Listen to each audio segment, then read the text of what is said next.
Yeah, I welcome you again on this channel. I have brought this businessman again back here. There is a new business that we don't have even in our country, and that is ostrich. I would like him to tell us about the ostrich. We really need to know about it because I have found a skin of ostrich this side being so expensive, and I have eaten ostrich, you guys, ever since I reached here. It's really very nice. Its meat is so nice. Jerry, you're welcome. Thank you. Thank you. Why is it that your brain is working at a high rate? Because you're dealing with a lot of businesses. We don't have ostrich in our place. We only look at it in the zoo and everything. I would like you to tell us, is ostrich a good business? And if so, where can we start from? Because we are looking for opportunities. Yeah. So my coming here, I want these guys to see a lot of things. Then also, I have a lot of questions because you have to advise us. I've seen there are around 4 projects here, but they are really doing very well. One of the project, goats. The second project is a restaurant, and the third one is the game reserve. The fourth one is ostrich. A fourth one is export. Those are businesses run by the head of one person. We really need also to know that. But tell us about ostrich. Hamiisi, yes, we live here in Oudtshoorn in the Western Cape province of South Africa. And this is a dry area. And ostrich farming started here at around about 1860. So about 175 years ago, if you want. But my family are involved with ostriches for more than 160 years. We grew up with ostriches. And this area, Oudtshoorn in the Western Cape province here, is called the Little Jerusalem, because there are so many Jews here, traders that trade ostrich feathers. And it's also the ostrich capital of the world. At one stage, more than 80% of all ostriches in the world was in this area. Now it's a bit less. We are maybe down to about 70%. Why? Because they spread all over the world. I've exported since 1996, the past 28 years. I've exported 208,000 ostriches to 53 countries. So, the ostrich industry really grows in many countries in the world. You said you've exported how many? 208,000. And each at how much? 208,000. Yeah, well, it's difficult to say. It depends on the age. But roughly. Yeah, you can roughly work maybe the chicks we export between 100 and 140 US dollars per chick. So just do your calculation there. You'll understand the person we are dealing with. Yes. Yeah, so it is really what is wonderful of an ostrich is it stands on 3 legs, not only 2 that you see. One is the leather, the skin and the leather. It's very much sought after all over the world. Very strong leather, beautiful leather, with the areas I can feel my purse here. Is that ostrich? It's ostrich leather. This purse is about 13 years old. What? But can you see how strong it is? You can see it's already starting to break here and there. But ostrich. The ostrich leather is like, you can still see it. It becomes more and more beautiful. Wow. So they make shoes and they make jackets and garments and stuff from the ostrich leather. And then secondly, the ostrich feathers. Ostriches became really popular in the early 1900s, like between 1895 to 1910.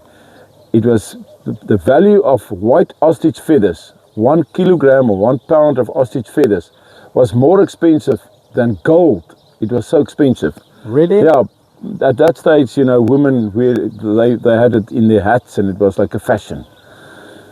The third one that is really very good at the moment is the meat. You had the meat several times in the restaurant. Every day. Ostrich meat is so healthy. It is fat-free and cholesterol-free. And that makes it very popular all over the world. We export most of our meat, we export to Europe and to the East and Middle East. But it's honestly very popular, the meat.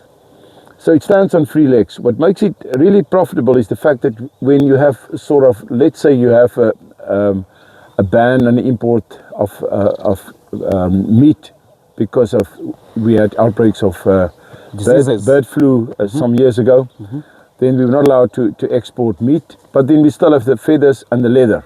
And that makes it really worth it, you know. It's not just a one product bird. And yeah, as I said, you know, we farm with them, my family for 160 years. We grew up with ostriches. So it's part of our day-to-day life, ostriches, you know, these breeder birds. I've seen it so many, and I've seen a very big company there in the Otron, and people are really doing it a serious one, because I saw a big company handling ostriches. Oh yes. Do they also eat the eggs of ostrich? Oh yes, of course, we do. We eat ostrich eggs, and it's equivalent to 24 chicken eggs. And very high in protein. You have to mix it with a bit of milk and water, otherwise it's so thick. Yeah, it's so you know, high in protein that you can't eat it. What? But it is a very good product, and you know, we make soufflés, and we make you can use it in scrambled eggs, and you know, it's really a great product to eat. Yeah. This trip is making me open my head, open my mind, open my eyes. Now tell me, Jerry, how do you keep ostrich? Do they really need to be in the bush like the way we see, or how do we manage them? Look, the way that you see here, it's completely artificial. You know, ostriches are birds of the desert, and they thrive in the desert. Like in your neighboring country, like in Kenya, there's a lot. In Masai Mara, there's lots of ostriches. Different species that we have. We have the blacknecks. They have the Kenyan reds. They're bigger than our birds, but they are vicious, the Kenyan reds. So they are still on the CITES. Our birds are domesticated. They're not on the CITES anymore. We are allowed to export them to any country. They're domesticated like goats and sheep and cattle. You know, the South African blacknecks, yeah. So that means this is the fencing that you do. You just fence it so, like the way you do for cows, because I can see they can't jump and go that side. They can't fly either. That helps a lot. And why did they give them the wings now? Yeah, no, they are too heavy to fly, obviously. What? But can you imagine, they're flying over and the droppings comes from the air, and you see these droppings, you will be dead. So yeah, they're easy birds actually, you know. They eat almost anything. Obviously, the better you feed them, the better they will reproduce, the more eggs you will have and the more chicks. Our breeding season just started now, so we've not really have chicks as yet, but we have, you know, the first eggs, they started to lay the first eggs. But the breeding season will carry on from here on, yeah.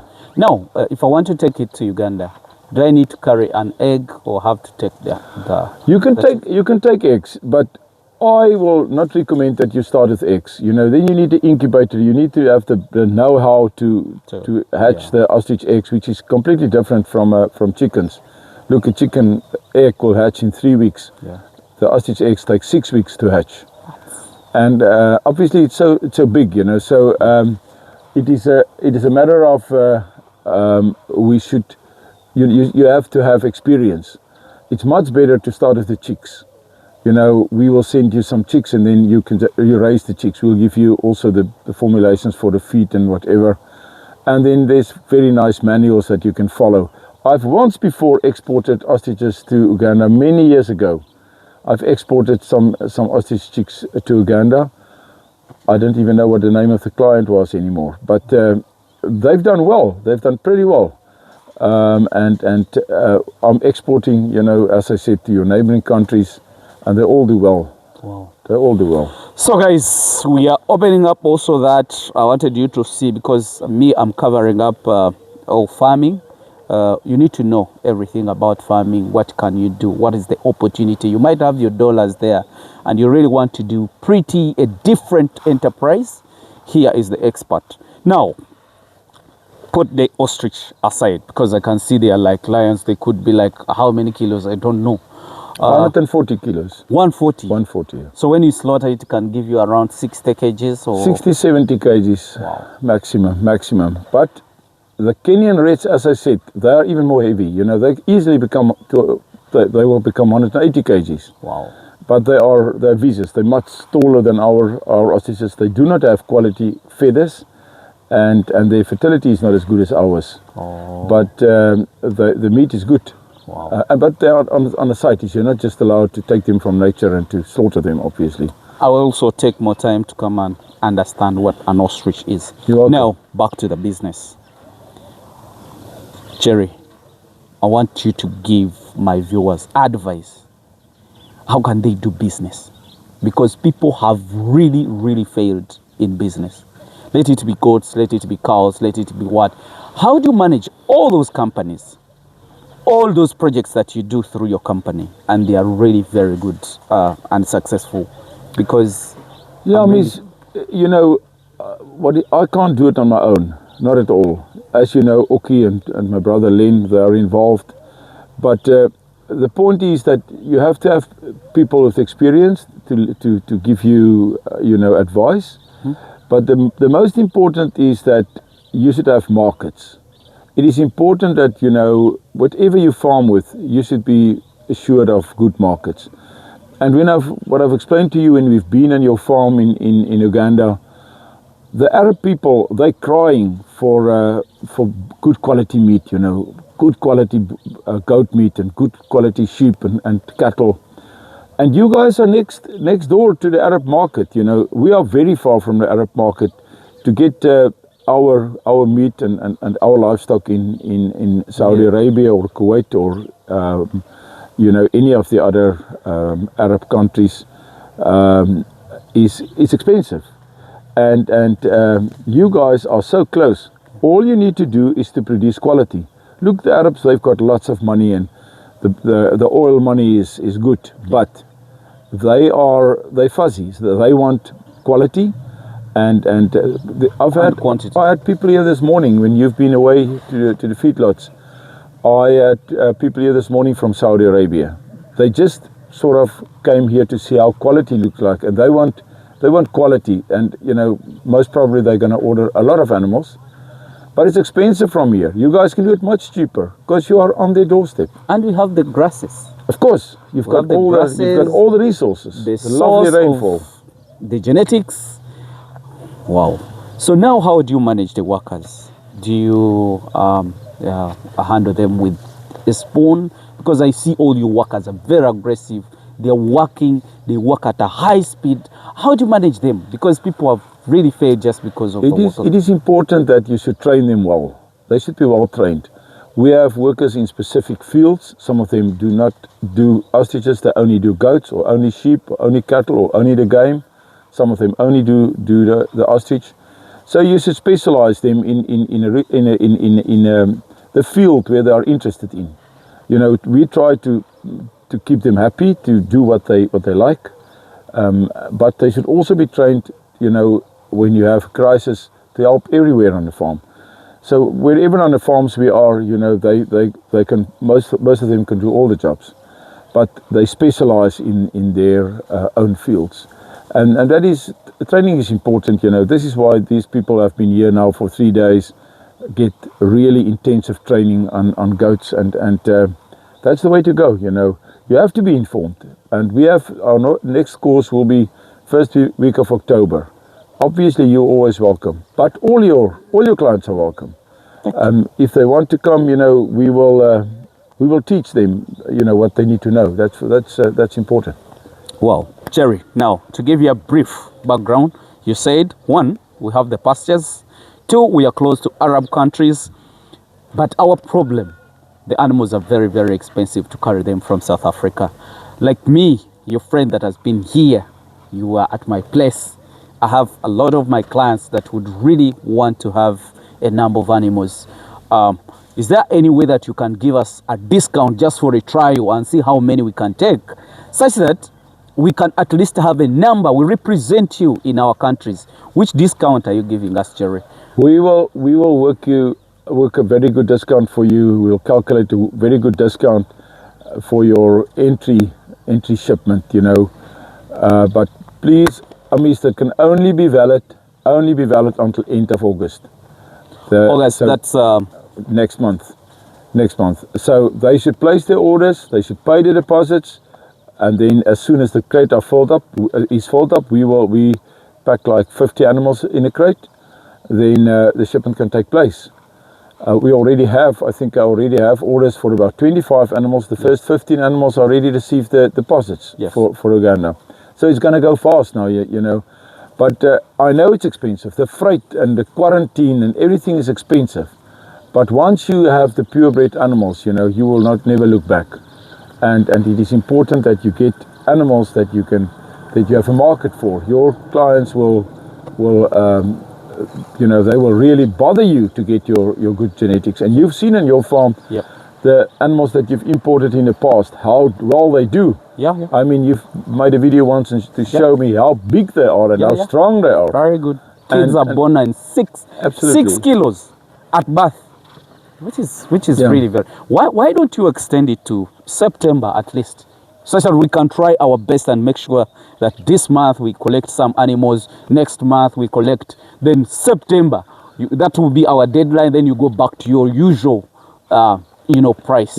They're my clients. I'm telling you, Jerry, where we are taking your animals, we shall take care of them, and we shall make sure that we accumulate the animals. I mean, you know, I will be prepared to do it. There's just one practical problem. You can imagine some people already paid the deposits.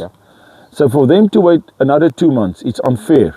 You understand? So what we will have to do, if we do it that way, we should try and fill up the first crate as fast as possible. But I will give you the extension of the special price until end of September, yes. But we can't let people wait, you know, forever. If people, after they've paid the deposit, you know, they want to have their animals, and we can't. People already paid. We can't wait until October. Now, what we shall do, Jerry, these that have already paid, we shall maybe add up. Like me myself, I have also to add up some animals that I'm taking to also my farm, and that crate will move probably, and then we pile up some other 2 or 3 or 5 the prices crates. We can keep special price. It's okay with me if we keep it until end of September. Please. Thank you so much, Jerry. I really appreciate your time. You're staying here. Guys, you see how my chicks are really looking. I have grown big because this man has put me on the feedlot. I've been eating breakfast, lunch all the time. After eating, I have eaten a lot of things. So I'm coming back to Uganda, and I'm supposed to do what they call, I'll again go back into my dieting. Into dieting, actually, because now I was offside. The only problem in here is the coldness. Guys, you can even, right now you can see, but I'm adapting, and we shall do the best. Jerry, it was a nice time here. I can't complain about anything. The only complaint I have, there is a lot of questions in my head. You should still tell your customers that there is a big surprise coming up over the weekend, that you're going to make more than one very nice video. And they will be very surprised to see where we're going to take you on Friday and Saturday before you return back home. They should look out for those videos. It's going to be really something great. I'm heading there. We are going in auction where guys buy animals. They're like nothing. You put in this money, the other one puts on that. So it's going to be a competition. When you're there and you think you don't have a market for the animals, these guys have gone into another level. They are dealing with another level. That's what I can tell you. You know, at that moment where you go and compete for an animal, that means it's super nice genetics. It's very, very good animals, and everybody would love to take them. So I'm going to take a video of that. I'll show it to you. Let me call this a day, guys. I think it was very nice coming here, and I'm really so pleased. You're my mentor, Jerry. I promise that if God keeps me alive, I'll call you and I will show you. Because me, I've said many times that I'm going to do this. I follow my steps well, and I make sure that I follow my word. Thank you so much, Jerry. Thank you. Let me wish you the best. You're welcome. Let God keep you for more 1,000 years. Thank you to all the viewers. Yes.